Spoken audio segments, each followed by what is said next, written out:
Everyone, तो आज हम रिवाइज करने वाले हैं वर्क एनर्जी पार्ट। तो वर्क सबसे पहले क्या है, किसी भी ऑब्जेक्ट पे अगर हम फोर्स अप्लाई करते हैं और फोर्स अप्लाई करने के बाद बॉडी डिस्प्लेस कर जाती है तो मींस वर्क डन हो रहा है।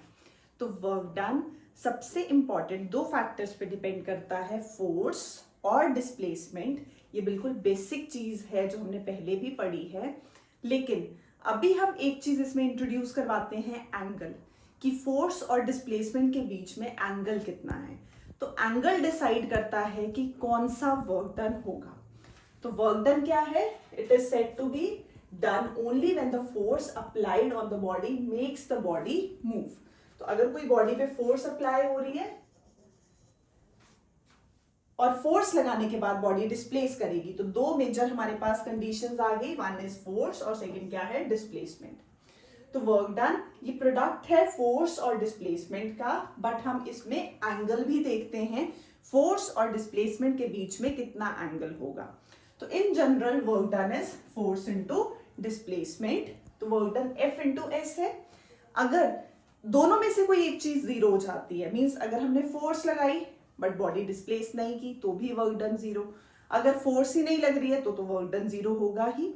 तो बेसिकली दो चीजें हो गई, फोर्स और डिस्प्लेसमेंट। अब we can determine work done by force by determining. तो मतलब हमने जो वर्क डन फाइंड करना है जो फोर्स की वजह से हो रहा है, उसमें हम फाइंड करते हैं component of force and component of displacement. अब फोर्स और डिस्प्लेसमेंट के कंपोनेंट्स मींस हमने फाइंड किया by finding the component of displacement along the force. तो हमारे पास ये बॉडी है जिसपे हम फोर्स लगा रहे हैं F in this direction. Force लग रही है, फोर्स के साथ डिस्प्लेसमेंट कहाँ होगी? इस डायरेक्शन में। तो जब भी हम किसी वेक्टर क्वांटिटी को स्टडी करेंगे and it is making some angle theta with X axis, तो हमारे पास इस कोई भी वेक्टर क्वांटिटी हो, मान लो फोर्स हो, एस हो, इसके दो कंपोनेंट्स आ जाते हैं। ये होगा F cos थीटा और जो बिना थीटा वाला है वो साइड आ जाती है हमारे पास F sin थीटा। तो थीटा वाली साइड हम कौन सी लेते हैं? F cos theta. तो यहाँ पे हमारे पास S है जो कि इधर एक्ट कर रहा है मेकिंग एंगल थीटा। तो ये कंपोनेंट क्या हो गया? S cos theta. तो वर्क डन फाइंड करने के लिए हम ट्राइंगल कंसिडर कर रहे हैं। इसमें हम cos थीटा लेंगे, दैट विल बी ये वाला बेस अपॉन हाइपोटेन्यूज। तो AB upon AC, AB upon S। तो AB कितना आ गया? S cos theta. इसको हमने मैथमेटिकली प्रूव किया, या हम ये डायरेक्ट भी लर्न करते हैं, ये नेक्स्ट क्लास में हमारे पास आता है। तो वर्क डन कितना हो गया? F इंटू S की जगह S cos थीटा। तो जो जनरल फॉर्मूला था फोर्स इंटू डिस्प्लेसमेंट, उसको हमने मॉडिफाई करके बोल दिया F S cos theta. Second case में हम फोर्स को रिजोल्व करते हैं। तो यहां हमारे पास बॉडी है, फोर्स F, फोर्स के दो कंपोनेंट्स लेंगे तो हमारे पास ये आ गई साइड्स। अगर हमें फोर्स के दो कंपोनेंट लेने हैं, एंगल थीटा कौन सा है? ये है, तो ये भी थीटा होगा ऑल्टरनेट। तो हमारे पास ऐसे दो कंपोनेंट्स बनेंगे। तो ये वाली साइड आ जाएगी F cos थीटा और ये आती है F sin थीटा। तो हमने ट्राइंगल कंसिडर किया, ये 90 परपेंडिकुलर लिया है हमने, ये PN 90 एंगल बना रहा है, ये है थीटा। फिर से cos थीटा फाइंड करेंगे। तो cos थीटा फाइंड करेंगे तो हमारे पास कितना आ गया? Base upon hypotenuse.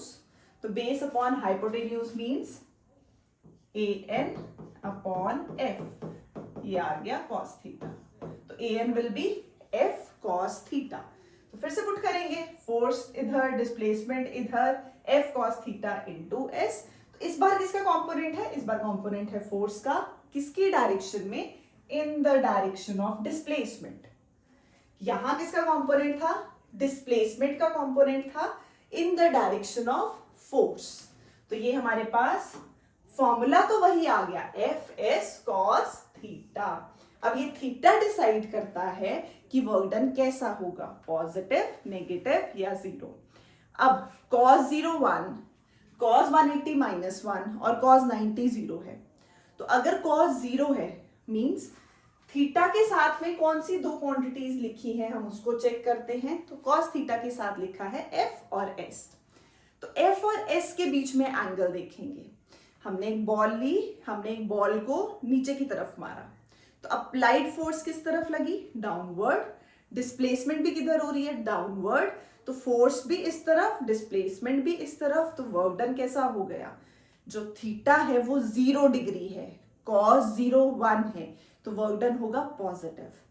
तो अगर फोर्स और डिस्प्लेसमेंट की डायरेक्शन सेम है, फोर्स और डिस्प्लेसमेंट की डायरेक्शन है सेम, दोनों एक ही डायरेक्शन में है, तो थीटा 0 cos 0 1, तो वर्क डन कैसा होगा, पॉजिटिव होगा।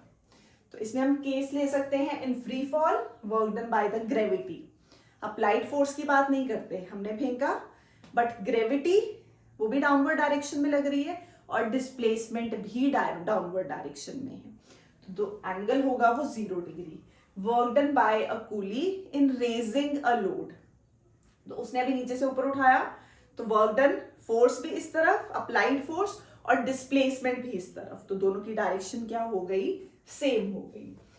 तो वर्क डन हमारे पास इनिशियली 2 फैक्टर्स पे डिपेंड करता था, फोर्स और डिस्प्लेसमेंट, बट अब हमने क्या इंट्रोड्यूस करवाया, theta. Theta is the angle between F and S.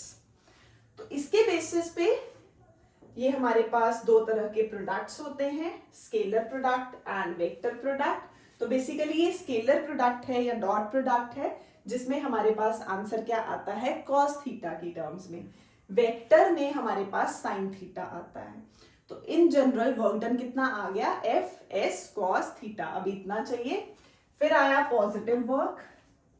Next case है हमारे पास, अगर थीटा 90 हो जाएगा, मतलब कूली सिर पे वेट कैरी कर रहा है, कूली ने सिर पे वेट रखा है, फोर्स उसका जो वेट है वो किस डायरेक्शन में लगा रहा है, डाउनवर्ड डायरेक्शन में, तो work done by that weight of the object, और डिस्प्लेसमेंट कहाँ हो रही है, फॉरवर्ड डायरेक्शन में, तो weight downward but displacement forward, दोनों के बीच में एंगल कितना हो गया, 90।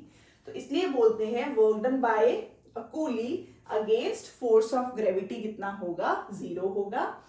अगर बॉडी मूव कर रही है सर्कुलर पाथ पे, तो जब हमें किसी भी पॉइंट पे कोई वेक्टर क्वांटिटी फाइंड करनी है, तो हम सीधा सीधा टेंजेंट प्लॉट करेंगे, दोनों के बीच में एंगल आ गया 90। सर्कुलर मोशन के लिए एक फोर्स रिस्पॉन्सिबल होती है, सेंट्रीपिटल फोर्स, और वो सेंट्रीपिटल फोर्स है, उसकी वजह से हमारे पास क्या हो रहा है, सर्कुलर मोशन हो रहा है। तो यहाँ पे work done bye a body while moving on a circular path कितना हो जाएगा, हमारे पास 0 हो जाएगा, क्योंकि थीटा कितना हो गया, 90 हो गया। Next conditions for the 0 work done bye a force, तो अगर S 0 है तो भी वर्क डन 0, और अगर थीटा 90 है तो भी वर्क डन 0। तो 2 केसेस जिसमें वर्क डन 0 होता है, ईदर डिस्प्लेसमेंट इज 0 और थीटा कौन सा है, theta is the angle between F and S। Third आ गया 180। अब हम केस कंसिडर करें, फिर से बॉडी हमने अपवर्ड डायरेक्शन में फेंकी, तो अप्लाइड फोर्स कहाँ लग रही है, ऊपर की तरफ, डिस्प्लेसमेंट भी कहाँ हो रही है, ऊपर की तरफ। तो अगर हम देखें work done by the applied force, तो वो कितना होगा, पॉजिटिव होगा। लेकिन अगर कोई बॉडी जो अपवर्ड डायरेक्शन में जा रही है और उसके लिए हम वर्क डन चेक करें with respect to force of gravity, तो work done by the force of gravity, body गई कहाँ, बॉडी तो ऊपर गई, बट फोर्स ऑफ ग्रेविटी कहाँ लग रही है, डाउनवर्ड डायरेक्शन में, डिस्प्लेसमेंट ऊपर, ग्रेविटी नीचे, तो work done by this gravity will be negative, opposite direction में। तो एग्जाम्पल तो सेम है, बट इसमें हम फोर्सेस वेरी कर सकते हैं कि किस फोर्स की बात कर रहे हैं, अप्लाइड फोर्स है या फोर्स ऑफ ग्रेविटी है। Next, work done using FS curve, तो अगर ऐसे कांस्टेंट फोर्स का ग्राफ है तो भी एरिया अंडर द कर्व ही हम लेते हैं, वेरिएबल है तो भी हमारे पास क्या आएगा, एरिया अंडर द कर्व आएगा। फोर्स और डिस्प्लेसमेंट में कर्व, और हमें फाइंड करना है वर्क डन, तो क्या आएगा उस ग्राफ के लिए, एरिया अंडर द कर्व।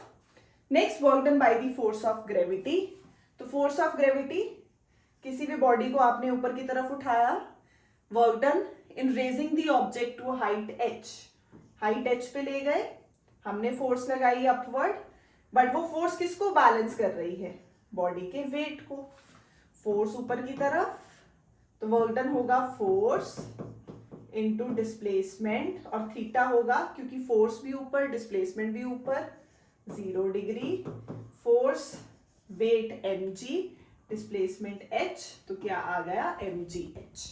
तो if a body of mass m goes up through a vertical height h either directly or through stairs, work done कितना आ जाएगा माइनस mgh। किसकी वजह से? फोर्स ऑफ ग्रेविटी की वजह से।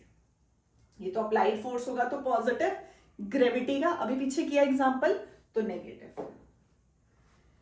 नेक्स्ट यूनिट्स, तो work done is force into displacement, force का न्यूटन, डिस्प्लेसमेंट का मीटर, एसआई यूनिट जूल। तो जूल डिफाइन करेंगे, अगर वर्क डन फाइंड करना है 1 जूल तो फोर्स लगेगी 1 न्यूटन और डिस्प्लेसमेंट होगी 1 मीटर, तो वर्क डन कितना हो जाएगा 1 जूल हो जाएगा। Next bigger units kilo joule, kilo means 10 power 3, mega means 10 power 6, giga means 10 power 9 joule. Next CGS, तो डाइन सेंटीमीटर, न्यूटन की जगह डाइन आ गया, मीटर का सेंटीमीटर आ गया और साथ में क्या आ जाएगा अर्ग। तो 1 newton metre is 10 power 5 dyne, 10 power 2 centimetre which means 10 power 7 erg. Joule और अर्ग के बीच में relation. Work done in terms of initial and final velocity, तो यहाँ पे हमारे पास इनिशियल और फाइनल वेलोसिटी के लिए हम डिस्टेंस की टर्म्स में कैलकुलेट करेंगे। इनिशियली बॉडी यू स्पीड से जा रही थी, फोर्स लगाई F, बॉडी ने एक्वायर की velocity V, whenever there is change in velocity acceleration हुई, तो डिस्टेंस मूव किया उसने s। Third equation of motion use करते हैं, v square minus u square is 2as, तो s कितना आ जाएगा v square minus u square upon 2a। s की वैल्यू ये पुट की तो हमारे पास कितना आ गया m v square minus u square upon 2। Next पार, तो rate of doing work, work done upon time भी बोलते हैं। वर्क डन अभी निकाला mgh in raising the load of mass m, और हम बोल सकते हैं ये होता है पोटेंशियल एनर्जी की टर्म्स में, ये होता है काइनेटिक एनर्जी की टर्म्स में, टाइम t। तो जूल पर सेकंड को हम क्या बोलते हैं वॉट, और हायर यूनिट्स बिगर यूनिट्स में kilowatt 10 power 3 watt, mega 10 power 6 और गीगा अगेन 10 पावर 9। बट अगर स्मॉलर यूनिट्स होंगे तो स्मॉलर यूनिट्स के लिए मिली, तो milli watt means small m, w तो 10 power minus 3 watt, micro 10 power minus 6 what. Next relation between SI and CGS unit, तो SI और CGS के बीच में वर्क डन कितना होगा 1। वर्क डन के लिए हम फाइंड करेंगे जूल, और सेकंड हमारा क्या था वर्क डन का जो SI यूनिट है वो कितना था जूल था, कन्वर्ट किया तो आया अर्ग्स में, 1 जूल इज 10 पावर 7 अर्ग, और वॉट कितना होगा जूल अपॉन सेकेंड, तो जूल अपॉन सेकेंड मीन्स अर्ग सेकेंड इनवर्स भी लिख सकते हैं। Next horse power, commercial unit 746 what होती है हमारे पास, 0.746 किलोवाट भी लिख सकते हैं। फैक्टर्स अफेक्टिंग पावर, तो पावर किन फैक्टर्स पे डिपेंड करती है, वर्क डन है और टाइम है, तो आ गया amount of work done by the source divided by time taken by the source. Next है अगर कांस्टेंट फोर्स एक्ट करेगी बॉडी पे और वो डिस्प्लेस करेगी बॉडी को बाय डिस्टेंस s, तो पावर कितना होगा work done upon time, w upon t। Work done means force into displacement upon time, displacement upon time को हम क्या लिख सकते हैं वेलोसिटी। तो एक इंपॉर्टेंट रिलेशन है power is force into velocity. Next energy, energy क्या है इट इज द कैपेसिटी और एबिलिटी टू डू वर्क, तो अगर फोर्स परपेंडिकुलर है डिस्प्लेसमेंट के तो वर्क डन कितना होगा 0, means there is no transfer of energy. Next larger units of energy watt are, तो 1 वॉट आर इज, ये हमें रिलेशन पता होने चाहिए 3600 joule, 1 kilowatt hour is 3.6 into 10 power 6 joule. Other units calorie 4.18 joule, ये हम कैलोरीमेट्री उसमें भी यूज करते हैं जब हमारे पास हीट के विद रिस्पेक्ट टू न्यूमेरिकल्स आते हैं। 1 इलेक्ट्रॉन वोल्ट, तो energy gained by an electron when it is accelerated by a potential difference 1 volt, तो हमारे पास कितनी आ जाती है एनर्जी 1 इलेक्ट्रॉन वोल्ट आ जाती है, और E की वैल्यू कितनी है 1.6 into 10 power minus 19 joule. Next mechanical energy है sum of kinetic and potential. Kinetic किसकी वजह से है मोशन की वजह से, पोटेंशियल किसकी वजह से है पोजीशन और कॉन्फ़िगरेशन की वजह से। काइनेटिक का फॉर्मूला क्या है हाफ mv स्क्वायर, पोटेंशियल का फॉर्मूला क्या है mgh, तो जहां मोशन आएगा हाफ एम वी स्क्वायर, जहां कॉन्फ़िगरेशन आ गई mgh। नेक्स्ट पोटेंशियल एनर्जी, तो again energy possessed by a body due to its position और कॉन्फ़िगरेशन। ग्रेविटेशनल मींस बॉडी ये पॉइंट पे है, उसको रेज किया हमने ए टू बी, कितने हाइट h, तो यहां ग्रेविटेशनल पोटेंशियल एनर्जी किसकी वजह से होती है, अगेन पोजीशन की वजह से है, और वो पोजीशन किसके विद रिस्पेक्ट टू, ग्राउंड के विद रिस्पेक्ट टू। तो जब भी क्वेश्चन में हम बॉडी को मूव कर रहे हैं, किसी हाइट पे लेके जा रहे हैं, तो हमेशा एनर्जी कौन सी आ गई, mgh। तो यहां work done same, force into displacement, raise किया उसको a टू b, पीछे किया भी, तो कितना आ जाएगा, mgh आ जाएगा। नेक्स्ट इलास्टिक पोटेंशियल एनर्जी, तो अगर कोई भी बॉडी जो है डिफॉर्म्ड स्टेट में है due to change in its shape and size, तो वो किसकी वजह से होती है, elasticity, elastic potential energy. Stretched bow, वो हमारे पास क्या है, इलास्टिक पोटेंशियल एनर्जी का एग्जांपल है। नेक्स्ट काइनेटिक, तो काइनेटिक फिर से किसकी वजह से, मोशन की वजह से, और दो तरह की, सबसे पहले ट्रांसलेशनल और रोटेशनल, ये वर्ड्स हमें पता है। फिर आ जाएगी तीसरी वाली वाइब्रेशनल। ट्रांसलेशनल मींस अगर कोई बॉडी एनर्जी प्रोसेस कर रही है, अगर मोशन कैसा हो रहा है, स्ट्रेट लाइन हो रहा है, फ्री बॉडी होती है, उस पर फोर्स अप्लाई करते हैं तो बॉडी कैसा मोशन करती है, straight line motion, linear motion, उसमें जो बॉडी एनर्जी प्रोसेस करेगी, ट्रांसलेशनल एनर्जी। रोटेशनल, अगर कोई बॉडी क्या कर रही है, एक एक्सिस ऑफ रोटेशन के अबाउट रोटेट कर रही है, पिवट आ गया, फिक्स्ड पॉइंट आ गया। नेक्स्ट वाइब्रेशनल, तो energy possessed by a body when it moves to and fro, अपनी मेन पोजीशन के with respect to and fro move करेगी। Next expression for kinetic energy, तो अगर फिर से हमारे पास एक बॉडी है जिसका मास m है, इनिशियली उसकी जो वेलोसिटी थी वो 0 थी, हमने उसको फोर्स लगाई, बॉडी डिस्प्लेस कर गई, s डिस्टेंस मूव किया, वेलोसिटी v एक्वायर की। जब भी बॉडी वेलोसिटी चेंज करती है तो एक्सेलरेशन प्रोड्यूस करती है। सेट बन रहा है UVAS, कौन सी equation of motion, third equation of motion. तो v square minus u square is 2as, यहाँ पे u जो है वो वैल्यू क्या आ गई, 0 आ गई, तो s कितना आ गया, v square by 2a। Work done is force into displacement, ये डिस्प्लेसमेंट की वैल्यू यहां पुट कर दो तो कितनी आ जाएगी, हाफ mv स्क्वायर आ जाएगी।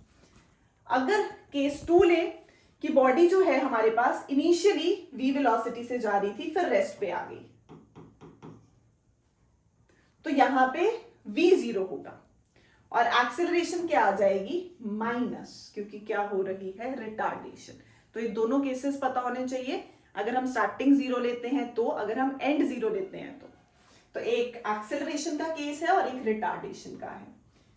Relation between kinetic energy and momentum, तो मोमेंटम क्या है, amount of motion possessed by a moving body. p से रिप्रेजेंट करते हैं, p is mv, half mv square kinetic energy, value निकाल के इसमें पुट कर दो, k is p square by 2m। इस पे सबसे ज्यादा हमारे पास क्वेश्चंस बनते हैं, मोमेंटम वर्सेस काइनेटिक एनर्जी। तो क्या आ गया, k is p square by 2m। अब इसमें केसेस दे सकते हैं कि अगर मोमेंटम सेम है तो ka बाय kb आ जाएगा mb बाय ma। अब इसमें केस ले सकते हैं, मास कौन सा बड़ा है कौन सा छोटा है। अगर a बड़ा है तो हमारे पास काइनेटिक एनर्जी जो है a की वो क्या हो जाएगी, स्मॉल हो जाएगी, इनवर्सली प्रोपोर्शनल आया। तो हम रिलेशंस चेक करेंगे, अगर सेम काइनेटिक एनर्जी का क्वेश्चन है तो p स्क्वायर निकाल लो, वो आ जाएगा 2mk, k से k कैंसल, तो 2m अपॉन 2m यहां डायरेक्टली है, अगर मास a बड़ा है तो मोमेंटम a का ही बड़ा होगा, यहां इनवर्स आया, ka is inversely proportional to ma, पर किसके लिए, फॉर सेम मोमेंटम, ये किसके लिए, for same kinetic energy. Next work energy theorem, तो जब भी इंक्रीज होगी kinetic energy, whenever there is change in velocity, whenever there is change in velocity का क्वेश्चन आए तो उसमें हमें वर्क डन अप्लाई करना है, तो change in kinetic energy final minus initial. Next conversion of one form of energy into another, तो mechanical को कैसे इलेक्ट्रिकल में कन्वर्ट कर सकते हैं, इलेक्ट्रिकल को कैसे हीट में, ये हमें अच्छे से पता होने चाहिए एग्जांपल्स। नेक्स्ट है principle of conservation of energy, तो मान लो हमने एक बॉडी ड्रॉप की ऊपर से नीचे, highest position u0, potential energy जब भी हमें पोटेंशियल एनर्जी के लिए डिस्टेंस देखना है तो हम हमेशा ग्राउंड से लेंगे, जब भी काइनेटिक एनर्जी के लिए डिस्टेंस लेना है तो हम वहां से लेंगे जहां से जर्नी स्टार्ट हुई है। तो पोटेंशियल एनर्जी अगर हमें ए पोजीशन पे देखनी है तो ग्राउंड से अभी कितनी स्टेट है, एच हाइट है, तो mgh। बी पॉइंट पे फाइंड करेंगे, ए पे काइनेटिक जो है वो 0 हो गई, potential mgh, total mgh। B point के लिए पोटेंशियल एनर्जी होगी mgh माइनस एक्स, क्योंकि कितने हाइट पे है, h माइनस एक्स, ये इंपॉर्टेंट है, इसमें गलती नहीं करनी। तो h माइनस एक्स, तो पोटेंशियल एनर्जी के लिए डिस्टेंस हमेशा ग्राउंड से लेंगे। b पे u 0, s ले लिया x, एक्सेलरेशन हो गई g। Third equation of motion use करेंगे इस केस पे, तो v square minus u square is 2a, कितना डिस्टेंस ट्रेवल किया है x, a की जगह g, u कितना है 0, तो v स्क्वायर आ गया 2gx। वैल्यू पुट करेंगे तो टोटल एनर्जी कितनी आ जाएगी, mgh आ जाएगी। लास्ट सी पॉइंट पे अगेन जो हमारे पास ग्राउंड है और ग्राउंड पे ही फाइंड करनी है पोटेंशियल, तो 0 क्योंकि हाइट ही नहीं है, काइनेटिक हाफ mv स्क्वायर। अब इस पे लगाएंगे थर्ड इक्वेशन ऑफ मोशन, तो अगेन v डैश स्क्वायर अगर फाइनल वाला लें तो ये डिस्टेंस 2gh, तो ये v डैश स्क्वायर की वैल्यू हम पुट कर देंगे c वाले पॉइंट पे। तो c में जब पुट करेंगे तो अगेन टोटल एनर्जी ऐड करके कितनी आ जाएगी, mgh। तो यही है principle of conservation of energy. Energy can neither be created nor be destroyed but can be transformed. यहाँ पोटेंशियल थी, काइनेटिक 0 थी, यहाँ पोटेंशियल 0 हो गई, काइनेटिक है, तो मिड में हाफ हाफ, एक इंक्रीज हो रही है तो दूसरी डिक्रीज हो रही है। सिमिलरली पोटेंशियल एनर्जी का कर्व, काइनेटिक एनर्जी और टोटल एनर्जी क्या रहेगी, हमेशा कांस्टेंट।